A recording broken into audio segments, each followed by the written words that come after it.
네, 수요예배 나오신 우리 성도 여러분들을 사랑하고 축복합니다.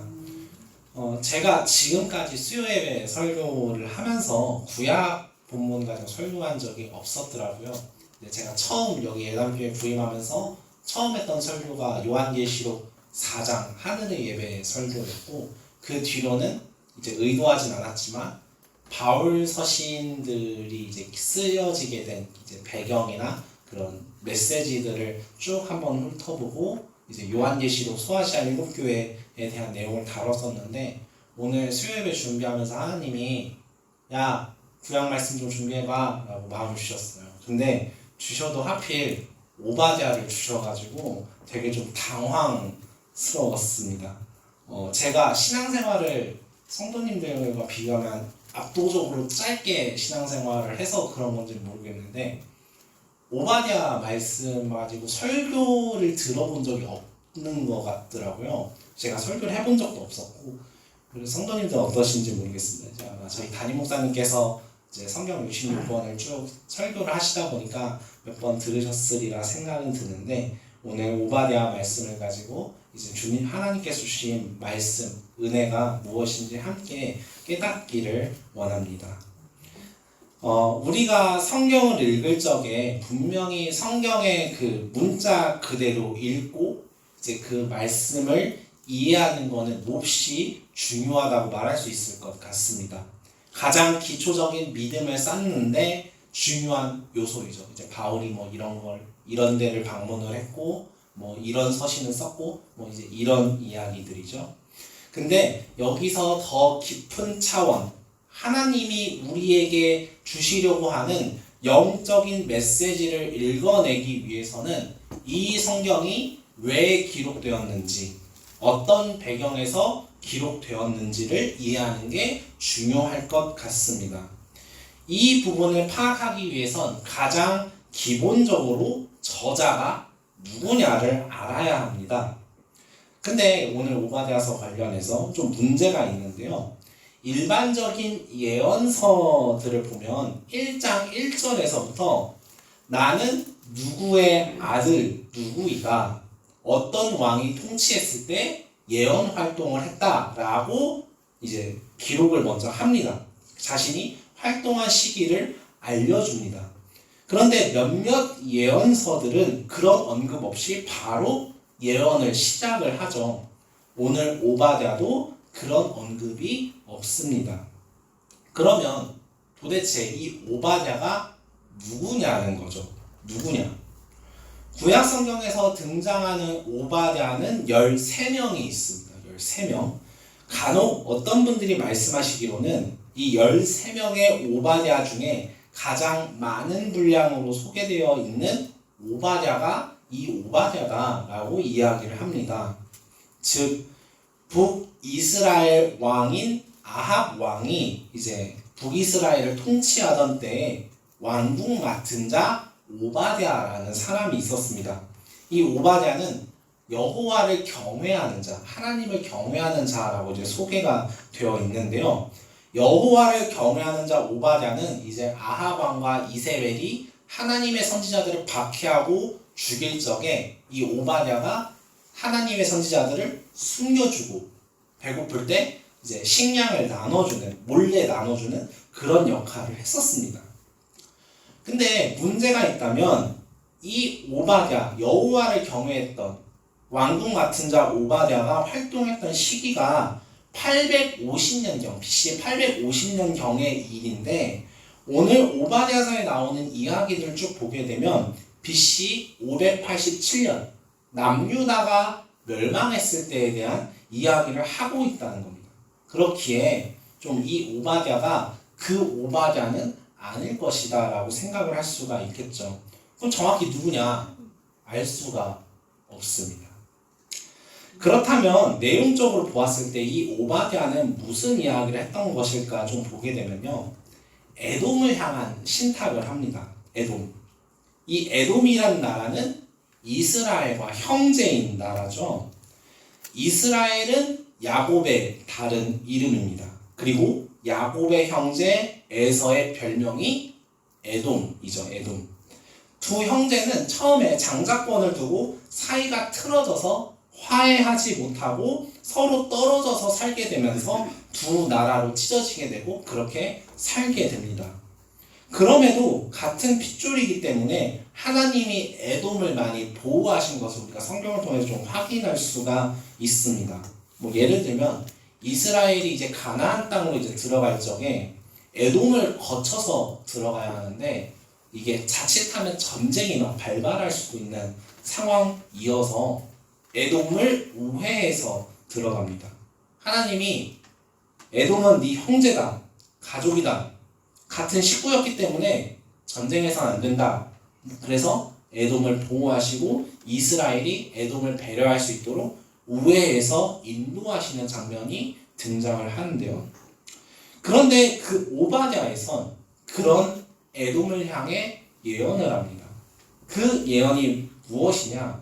10절을 보면 네가 내 형제 야곱에게 행한 포악으로 말미암아 부끄러움을 당하고 영원히 멸절될 것이다 라는 것입니다. 형제였던 나라 에돔에게 너는 이제 멸절될 것이다 라고 이야기를 하는 것이죠. 그러면 왜 이런 이야기를 하는 것일까? 11절 이하에서 그 이야기를 구체적으로 우리에게 전해주고 있는데요. 우리 11절 말씀을 함께 읽겠습니다. 시작. 네가 멀리 있었던 날 곧 이방인이 그의 재물을 빼앗아가며 외국인이 그의 성문에 들어가서 예루살렘을 얻기 위하여 제비를 뽑던 날에 너도 그들 중 한 사람 같았느니라. 아멘. 자, 이방인이 야곱의 재물을 빼앗고 외국인이 예루살렘을 얻기 위해 제비 뽑던 날을 말하고 있습니다. 아마도 남유다가 바벨론으로부터 멸망당하는 과정을 보여주는 것 같아요. 중요한 건 바벨론 제국이 남유다를 공격하고 희롱할 적에 에돔도 똑같았다는 거예요. 남유다를 멸망시킨 건 분명히 바벨론 제국이었는데 에돔은 아니었습니다. 근데 형제였던 같은 핏줄이었던 이 에돔이 남유다가 멸망할 적에 바벨론과 같이 희롱했고 바벨론과 함께 조롱했다는 거예요. 그 이야기가 12절 이하에 등장하는데 12절부터 14절까지 함께 말씀을 읽겠습니다. 네가 형제의 날 곧 그 재앙의 날에 아니며 그 고난의 날에 네가 입을 크게 벌릴 것이 아니며 내 백성이 환난 당하는 날에 네가 성문에 들어가지 않을 것이며 환난을 당하는 날에 네가 그 고난을 방관하지 않을 것이며 환난을 당하는 날에 네가 그 재물에 손을 대지 않을 것이며 내 거리에 서서 그 도망하는 자를 막지 않을 것이며 고난의 날에 그 남은 자를 원수에게 넘기지 않을 것이니라. 아멘. 자, 네가 형제의 날에 남유다가 멸망하는 그 날에 방관할 것이 아니다. 유다 자손이 바벨론으로부터 패망하는 날에 에돔 너는 기뻐할 것이 아니다. 유다 백성들이 전쟁으로 인해 집을 잃고 부모를 잃고 자식을 잃었던 그 순간에 입을 크게 벌려서 조롱할 것이 아니다. 에돔이 남유다가 멸망했을 적에 보여준 모습에 대해서 고발하고 있는 것이죠. 형제의 나라였던 에돔은 남유다가 멸망할 적에 도망친 백성들을 그 도망친 경로에서 대기하고 있다가 사람들을 막고 바벨론 제국에게 사람을 넘겨주는 일까지 했던 것 같아요. 근데 이 어감이, 이 말하는 어조가 개역 개정 성경으로 보면 크게 와닿지는 않습니다. 히브리어 원문을 보게 되면 너는 그렇게 했으면 안 됐다 라고 말해요.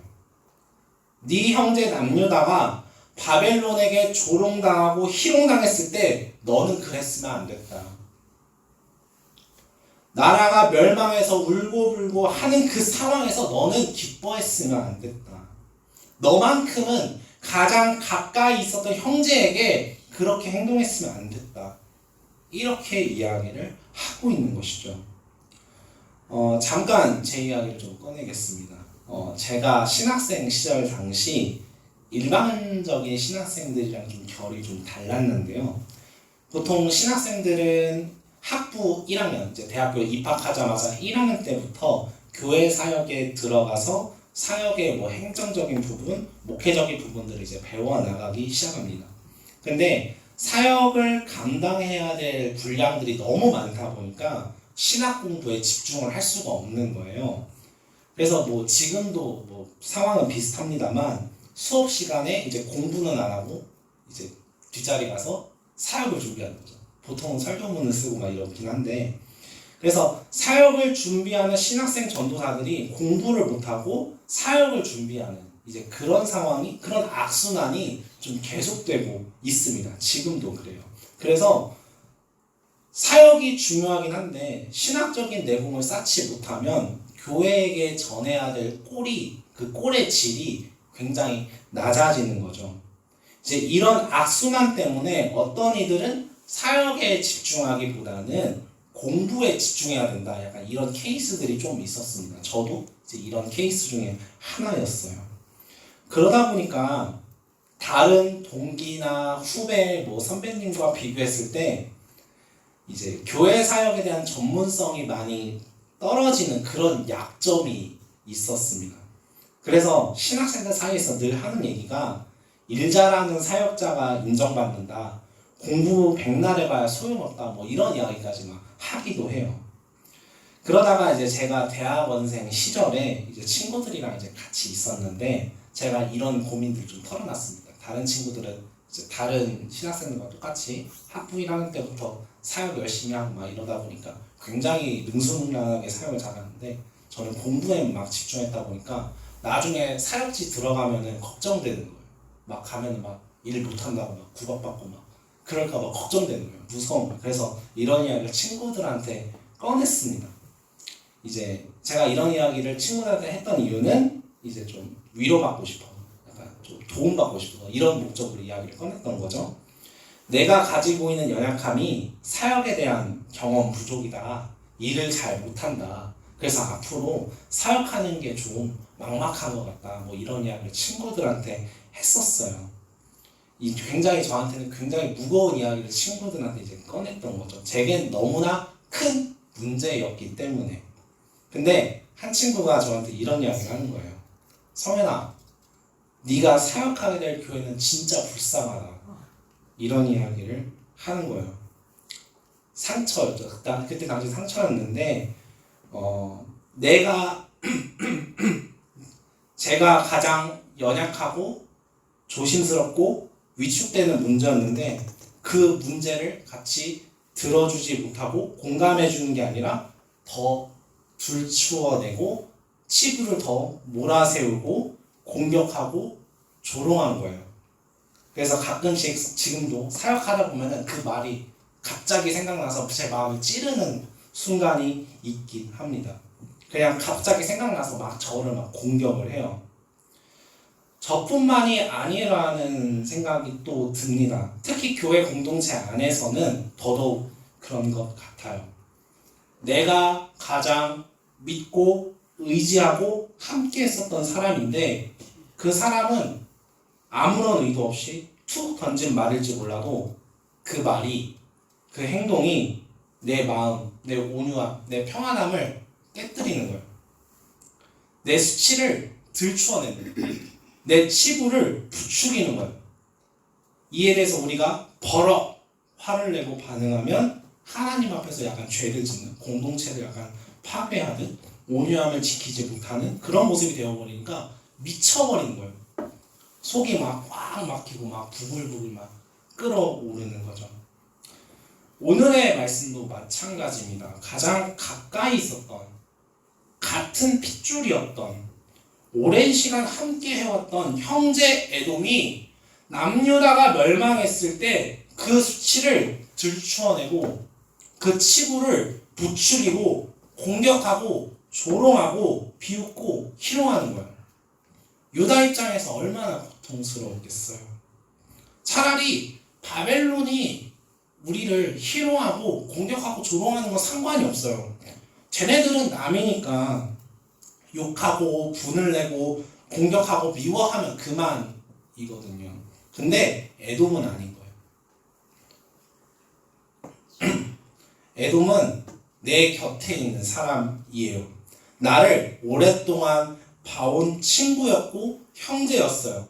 그러니 그런 상황을 맞닥뜨렸을 때 속이 시꺼멓게 타버릴 수밖에 없는 거예요. 그래서 오바댜가 말합니다.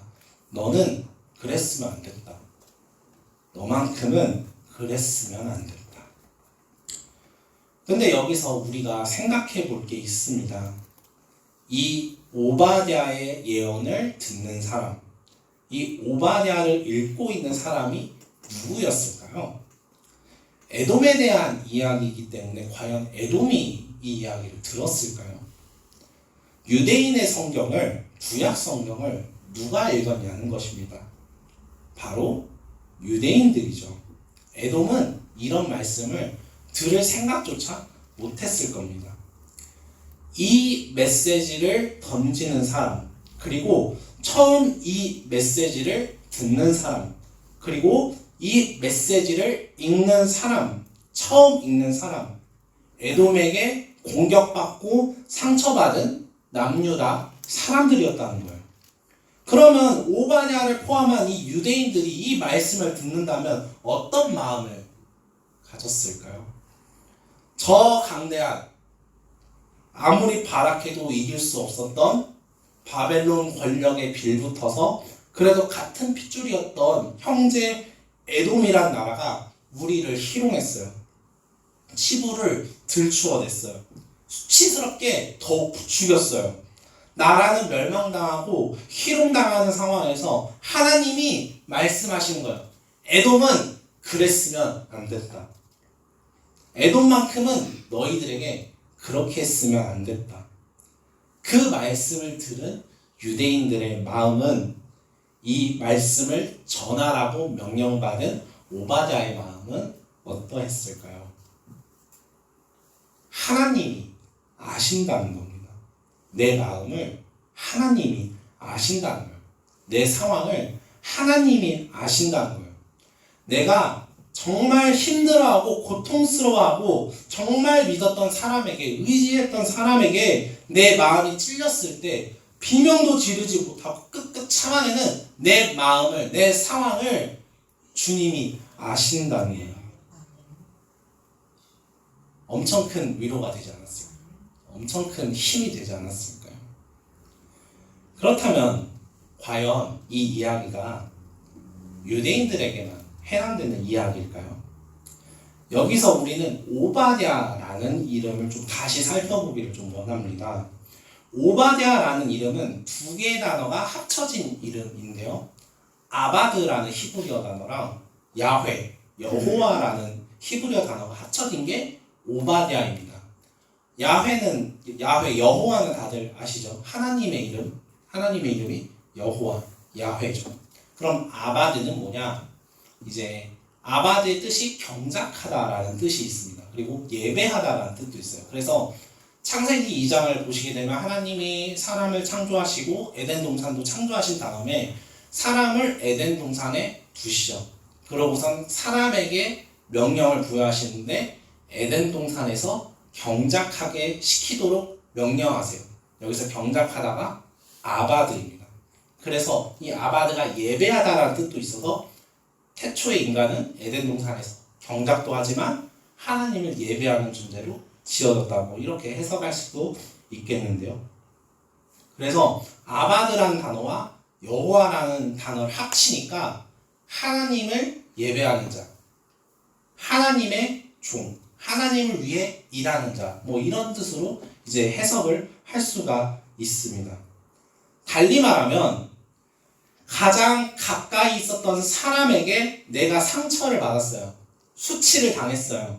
그걸 하나님이 아신다라는 사실을 아는 자들은 하나님을 예배하는 모든 사람들, 하나님을 위해 선한 일을 하는 모든 사람들이라는 거예요. 그 고통을 겪고 상처를 겪고 사람들의 상황을 하나님만큼은 아신다는 거예요. 그걸 믿는 자가 오바댜, 그리고 오늘의 시대에 우리와 같은 오바댜가 아닌가 우리가 생각을 해보게 됩니다. 저와 여러분이 그런 오바댜가 되기를 축복합니다. 그런데 성도 여러분, 혹자는 말합니다. 어떤 이들은 이렇게 말해요. 하나님이 아신다고 달라지는 게 있냐? 막 이런 얘기를 해요. 막 은혜 깨뜨리는, 은혜 안 된다고 막 그런 이야기를 막 하는 사람이 있는데, 실제로 많은 믿음의 사람들 가운데 믿음이 낭망한 사람들은 이런 이야기를 정말 많이 하는 것 같습니다. 상황은 변하지 않았어요. 남유다 사람들에게는 나라가 멸망했고 에돔은 아직 살아남았어요. 남유다 사람들은 바벨론 포로로 이제 끌려가는 와중에 옆에서 에돔이 쟤네들 포로로 끌려간다 놀리고 있어요. 희롱하고 있어요. 조롱하고 있어요. 상황은 달라진 게 하나도 없어요. 그런 상황에서 하나님이 아신다는 게 무슨 소용이냐는 거예요. 근데 한 가지 말할 수 있을 것 같습니다. 이거는 충분히 말할 수 있습니다. 사실 달라진 게 하나 있습니다. 하나님이 아신다는 걸 내가 알았다는 거예요. 하나님이 알고 계시다는 사실을 이제는 내가 알았다는 거예요. 그렇기에 지금 막막하고 답답하고 내 마음을 조여오는 그 상황과 문제와 고민거리를 향해 돌파해보는 거예요. 하나님이 아시니까 뭐라도 주시겠지, 뭐라도 도와주시겠지 라고 돌파해보는 거예요. 왜? 하나님이 아시니까요. 하나님이 내 마음을 아셨고 내 상황을 아셨고 내 마음을 위로하셨으니까요. 그렇기에 나를 괴롭히고 힘들어하는 문제를 향해 맞서는 거예요. 이게 믿음입니다. 상황은 변한 게 없어서 뭔가 달라진 게 보이지는 않지만 보이는 것으로 믿고 돌파하는 게 믿음이라는 거예요. 보이지 않는 것을 증거로서 확신하고 나아가는 것. 이게 믿음이라는 거예요. 하나님이 아시니까 문제 속으로 들어가 보는 거예요. 답답하고 속 터지는 상태지만 그 고난으로 들어가 보는 거예요. 하나님이 아시니까요. 하나님이 내 마음만큼은, 내 상황만큼은, 내 수치를, 내 치부를, 내 눈물을 아시니까 믿음으로 돌파해보는 거예요. 사랑하는 성도 여러분, 오늘날의 오바댜인 여러분들에게 이 말씀을 주셨다면 믿음으로 돌파하시길 바랍니다. 상황이 변한 건 없습니다. 근데 내가 변했습니다. 이제 나는 다릅니다. 하나님, 어떻게 해야 되나요? 그런 거 물을 필요가 없습니다. 하나님이 아시기 때문입니다. 하나님이 아시기 때문에 하나님이 우리의 마음을 치유시켜 주시고 지금 해야 할 일을 보여주실 것입니다. 믿음으로 돌파해야 할 일에 대한 담대함을, 용기를 우리에게 주시고 힘을 공급하시고 사랑을 공급해 주실 것을 우리는 믿을 수 있습니다. 그것을 믿어야 합니다. 그것을 믿기를 바랍니다. 수치로 인하여, 치부로 인하여 막막하고 답답한 상태로 머물기만 한다면 고통스러움에 신음하며 주저앉는 것은 죽은 거나 다름없습니다. 생명이 없습니다.